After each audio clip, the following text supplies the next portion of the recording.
કરાચી મધ્યે 5 માળની બિલ્ડિંગ ધરાશાયી થતાં મોટી દુર્ઘટના સર્જાઈ હતી। આ બિલ્ડિંગમાં વિવિધ સમાજના હિન્દુ મુસ્લિમ લોકો પરિવાર સાથે રહેતા હતા, જેમાં મહેશ્વરી મેઘવાળ સમાજના 22 જણા એક સાથે બિલ્ડિંગના કાટમાળમાં નીચે દબાઈને મૃત્યુ પામ્યા હતા। આ દુર્ઘટનામાં 3 વર્ષની એક બાળકીનો ચમત્કારિક બચાવ થયો છે। અન્ય સમાજ પરિવારના લોકોના પણ મૃત્યુ થયા છે। સમસ્ત કંડલા કોમ્પ્લેક્સ મહેશ્વરી મેઘવાળ સમાજ ગાંધીધામ અને મહેશ્વરી યુવા સંગઠન ગાંધીધામ દ્વારા જૂની સુંદરપુરીમાં શોકસભા રાખવામાં આવી હતી, જેમાં 2 મિનિટનું મૌન પાળી અને ધર્મગુરુઓ દ્વારા આરાધ્ય વાણી જ્ઞાનકથન કરીને શ્રદ્ધાંજલિ અપાઈ હતી, જેમાં પ્રમુખો, ધર્મગુરુઓ, ખડિયા યાત્રાધામના સંઘીઓ તથા લખણાઈ દેવી મહિલા મંડળની બહેનોએ દુઃખ વ્યક્ત કર્યું હતું। કંડલા કોમ્પ્લેક્સ મહેશ્વરી મેઘવાળ સમાજના પ્રમુખ જીવરાજભાઈ ભાંભી, મહામંત્રી પ્રહલાદ ઠોઠિયા, પ્રકાશ મહારાજ, જેઠાલાલ પાતરિયા સહિતનાએ શ્રદ્ધાંજલિ અર્પણ કરી હતી।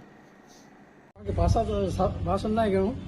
पाक एकड़ी है कि ही पांचा जो परिवार जो सदस्य हुआ ये सदस्य खाली पाकिस्तान साथ तालमेल न हुआ हेते पण कितरा विध संबंधी है इन संबंधी है पण इन कुटुंब में गई इन के पर दुख जी वेदना है। परम कृपालु श्री धनी माता को मुझे एकड़ी प्रार्थना है कि इन सदगत जीवे जो आया है आज स्वर्गास थे इनकी के श्रद्धांजलि और विशेष स्वर्ग में सोलो वास दे बस ये मोई प्रार्थना। जय धनी पाण ते भेगा थे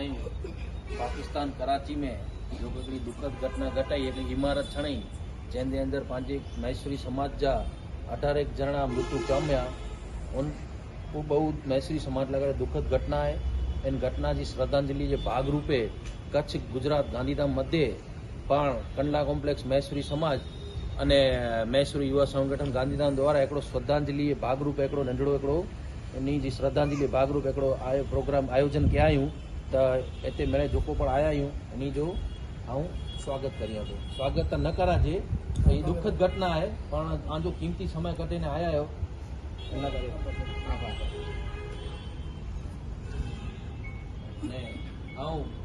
दादा नी के चंदो संध्या